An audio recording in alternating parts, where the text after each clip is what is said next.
നമസ്കാരം കൂടാതെ ഞാൻ പീറ്റർ ചോൾ. ഇന്നത്തെ വീഡിയോ എന്ന് പറഞ്ഞാൽ റബ്ബർ ടാപ്പ് ചെയ്യാൻ ഇപ്പോൾ തൊഴിലാളികളെ കിട്ടാൻ വളരെ ക്ഷാമമാണ്.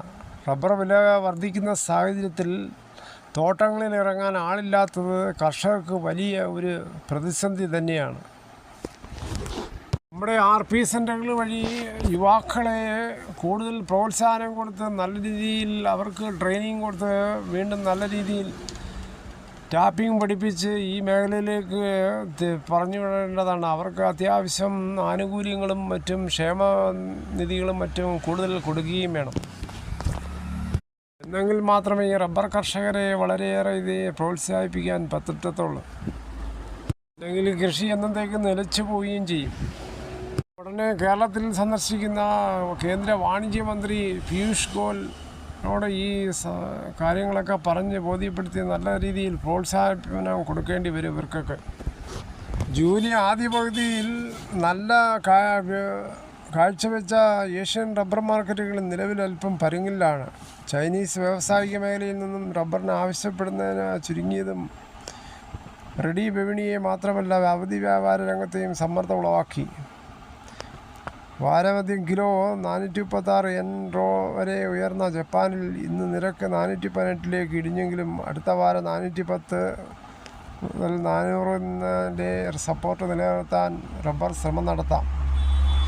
കേരളത്തിൽ ഇപ്പോൾ റബ്ബർ ടാപ്പിംഗ് അനുകൂലമായ സാഹചര്യമായതിനാൽ ഉള്ള റബ്ബർ ടാപ്പിംഗ് തൊഴിലാളികളെ വെച്ച് റബ്ബർ കർഷകർ ആത്മാർത്ഥമായി ഇപ്പോൾ ടാപ്പിംഗ് ചെയ്യാൻ ഉത്സാഹിക്കുന്നുണ്ട്.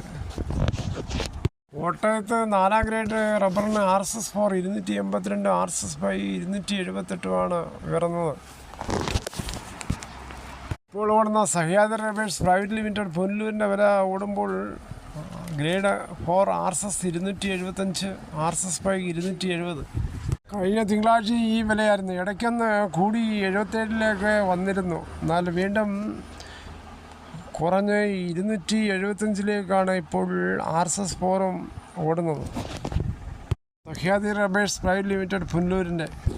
എന്തായാലും ഇപ്പോൾ നാട്ടിൽ വളരെയേറെ ചർച്ച ചെയ്യുകയാണ് പൊതിച്ചോറ്. DFI മിക്ക താലൂക്ക് ആശുപത്രിയിലും മെഡിക്കൽ കോളേജിലൊക്കെ സൗജന്യമായിട്ട് പൊതിച്ചോറ് എത്തിച്ചു കൊടുക്കുന്നുണ്ട്. അത് നല്ലൊരു കാര്യം തന്നെയാണ്. അത് കാരണം പാവങ്ങളല്ലേ ഈ മെഡിക്കൽ കോളേജിലും മറ്റും താലൂക്ക് ആശുപത്രിയിലും ജില്ലാ ആശുപത്രിയിലൊക്കെ വരുന്നത്. അവർക്കിത് വളരെയേറെ അനുഗ്രഹമാണ്. ഉച്ചയ്ക്ക് ഒരു നേരത്തെ ഭക്ഷണം കിട്ടുകയെന്ന് പറഞ്ഞാൽ വളരെയേറെ പ്രയോജനകരം തന്നെയാണ്. പൊതിച്ചോറ് ജാതിയോ പാർട്ടിയോ ഒന്നും നോക്കാതാണ് അവിടെ വിതരണം ചെയ്യുന്നത്. എല്ലാവർക്കും ഒരു അനുഗ്രഹം തന്നെയാണ്. ഇപ്പോൾ കേരള ആരോഗ്യമന്ത്രി പറയുന്നത് കൊടിയും ബാനറും കെട്ടി ഭക്ഷണ വിതരണത്തിന് അവിടെ അനുവദിക്കത്തില്ലെന്ന്. കമ്മ്യൂണിറ്റി കിച്ചൺ വഴി ഭക്ഷണം വിതരണം നടത്തുന്ന കാര്യം ആലോചനയിൽ നിന്നും മന്ത്രി ചൂണ്ടിക്കാട്ടി. എന്തായാലും അതും നല്ല കാര്യമാണ്. എന്തായാലും ഉച്ചയ്ക്ക് നേരം ഒരു ലഘുവായ ഭക്ഷണം കിട്ടിയാൽ വളരെയേറെ അനുഗ്രഹം തന്നെയാണ്. ഇതോടുകൂടി ഈ വീഡിയോയുടെ പൂർണ്ണമാകുന്നു. ഇത്രയും സമയം ക്ഷമയോടെ കേട്ടതിന് വളരെയധികം നന്ദി.